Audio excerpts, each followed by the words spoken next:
বন্ধুরা আজকে বাঁধাকপি করব, তার জন্য দুটো বাঁধাকপি নিয়ে নিয়েছি। এই বাঁধাকপি রেসিপি হবে। বাঁধাকপিটা কেটে ধুয়ে রেখেছি, এখন গরম জল বসিয়ে দিয়েছি।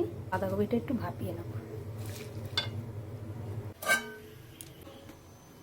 বাঁধাকপির জন্য আমি কিছু মশলা নিয়ে নিয়েছি, এটা ভেজে নেব। জিরে, তেল গরম হয়ে গেছে, আলুটা ভেজে নেব। হলুদ দিয়ে দিচ্ছি, লবণ দিয়ে দিচ্ছি, ভেজে তুলে নিচ্ছি।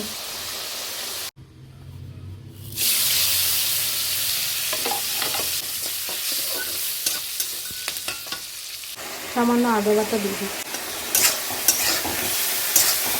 কোনো মশলা দেবো না, ভেজে রাখা মশলাটা দিয়ে নামাবো।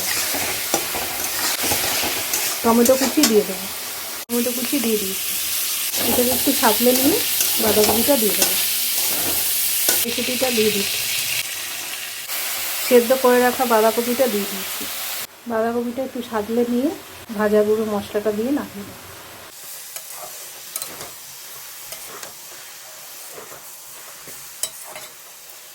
বন্ধুরা, ভাজা যে মশলাটা করেছিলাম সেটা দিয়ে নামিয়ে নেওয়া।